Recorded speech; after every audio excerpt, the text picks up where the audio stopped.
Hi friends, welcome back to another episode of Generation Tech. My name is Alan, and I'm showing support for humanity today by wearing my Humanity First Death to the Alien t-shirt, which you can get yourself down below. But before you do purchase one, do remember it is 2020 and alien invasion is very likely to happen later this year, and if that does happen, you'll probably want to burn this and buy a Humanity First Death to the Dolphin shirt as an alternative instead. Now, one of the few bright spots in the Disney takeover of Star Wars is the fact that they've been able to commission several novels that cover the life of the average rebel soldier during the Galactic Civil War and just showcase how difficult their journey was during the conflict. Using that information today, I want to talk about the 5 worst jobs in the Rebel Alliance.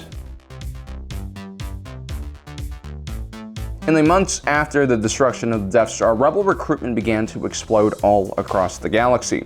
The Rebel Alliance had proven itself as a formidable opposition force after their victory during the Battle of Yavin. Disgruntled citizens across the galaxy were inspired and emboldened by the Rebels' successful attack.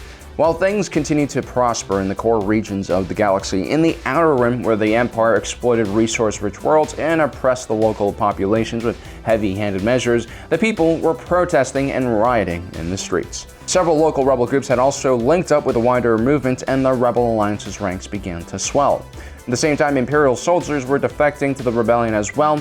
Many were horrified with the destruction of Alderaan. It was seen as one of the cultural centers of the galaxy and also one of the birthplaces of humanity. These defecting Imperial soldiers, mostly from the Navy and Imperial Army, brought to the rebellion their skill, knowledge, and most importantly, experience. And so roughly 1 year after the Battle of Yavin, the unimaginable happened. The Rebel Alliance was able to launch a massive operation against the mid-rim of the galaxy. This was a huge logistical nightmare, including thousands of ships and hundreds of different battle groups. And as you can imagine, without any proper preparation, everything turned into a disaster. Although the rebels were able to overwhelm several Imperial worlds and garrisons, they neither had the logistical support or supplies to support their continued advance. In most modern military forces, for every individual on the front lines, you usually have 10 other people supporting them behind the scenes to make sure that they can continue fighting at their peak condition. The Rebel Alliance, however, had that number flipped around. There were no logistics and no support, and so no other unit suffered more from a lack of logistical support than the so-called mobilized infantry that led the mid-rim offensive and then served as the rear guard in the inevitable mid-rim retreat. A perfect example of this would be the 61st Mobile Infantry, otherwise known as Twilight Company. They suffered well over 100% casualties over the course of this 3-year disastrous campaign. For most of the war, the 61st Mobile Infantry was forced to replace its losses with volunteer civilians from worlds they had just recently liberated. The only shelter they had was by occupying bombed-out civilian buildings, and the only supplies they had were whatever they found or looted. And unlike their Imperial counterpart, the 61st Mobile Infantry were only mobile when they were flying from system to system. On the ground, they didn't have any transports or heavy weapons or even tanks. They usually had to resort to handheld weapons when facing Imperial armor, which made life that much more difficult and dangerous. Their main transport was an old CR-90 diplomatic corvette that had been converted into a permanent troop carrier. Conditions on board were cramped, and the bunks had to be shared by multiple individuals. Protecting this home was a Bracha-Tuk-class gunship. While the Corps Officer and NCO group managed to hold the company together somehow, the main problem that plagued this unit was the fact that they were constantly on the front lines and usually fighting against well-entrenched opponents. Morale was constantly at a low, and survival was basically impossible if you stayed with one of these organizations long enough. The long-term survivability of a Rebel pilot was even lower than your average ground pounder. Part of this was the complete lack of a training system or pipeline. Most Rebel pilots were Imperial defectors or former civilian pilots trained on a wide array of ships, but not usually starfighters. The Rebel strategy for the first 4 years of the war was to heavily rely on hit-and-run tactics. This was mainly because they were unable to field a sizable force of capital ships. The rebellion also invested quite a lot of resources into purchasing state-of-the-art ships that outperformed the Imperial TIE fighter line. The X-Wing was extremely well balanced and afforded the pilot a very easy system to fly, along with adequate protection and weapons along with a hyperdrive. Now, the most capable X-Wing pilots oftentimes transferred to an A-Wing unit. The A-Wing had the fastest sub-light speed out of any mass-produced fighter during the war. Not even the TIE Interceptor, a ship designed specifically to match the A-Wing, had the same type of speed. At the core of the A-Wing design were a pair of massive Naval Dex J-77 Event Horizon sublight engines, probably named after the fact that they were powerful enough to pull you away from a black hole. These engines were notorious for being very finicky and hard to maintain, and they oftentimes broke down in the middle of a dogfight. A good A-Wing pilot knows how to control their ship with just one engine working at a time. The rest of the A-Wing was also pretty flimsy as well. There was minimal armor, and many pilots removed the shield system altogether because it was so ineffective and added weight as well. And so essentially what you had was a tiny little cockpit strapped to two giant engines that were very easy to blow up. Rebel pilots were also on a short supply, so oftentimes the rest period between missions was little to none. Spare parts and mechanical expertise were also lacking. And so flying one of these things was basically a death wish.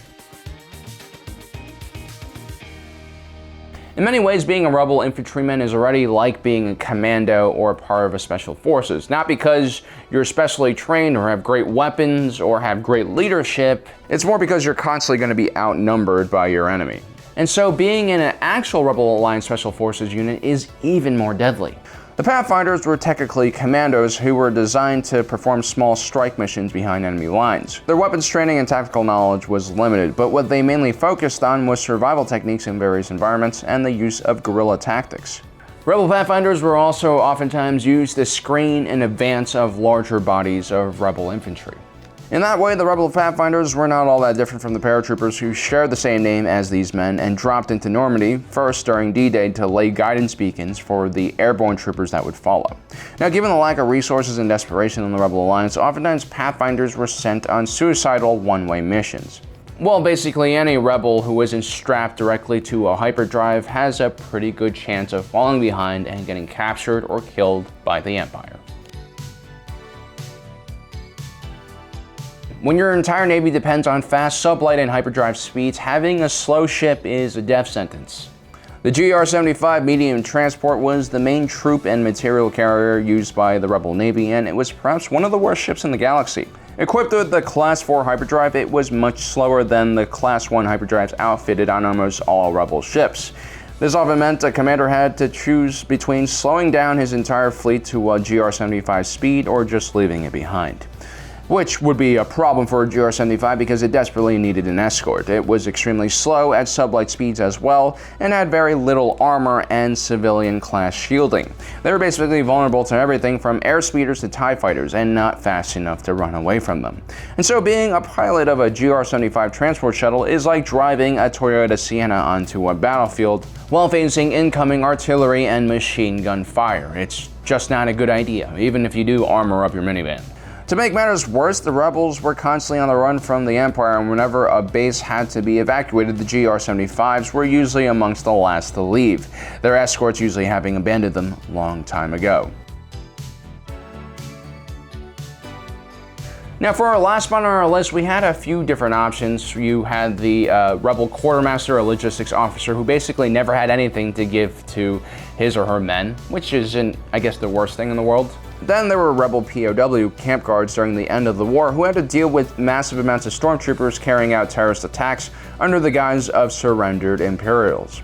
Scary, but not necessarily quite there yet. Now, the last spot I reserved for worst jobs in the rebellion would be the Rebel Spy.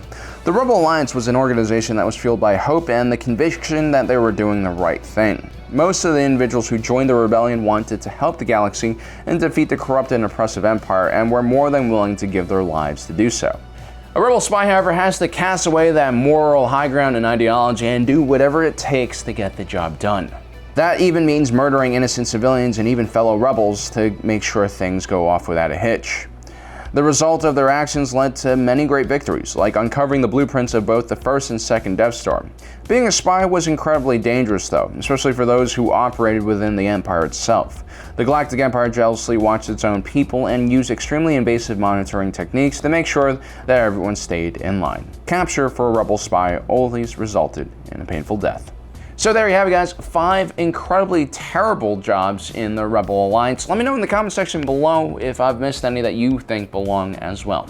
Also, don't forget to subscribe and hit that notification button so you don't miss out on the rest of our awesome content. Thanks for joining us today. If you're watching this, you are Generation Tech.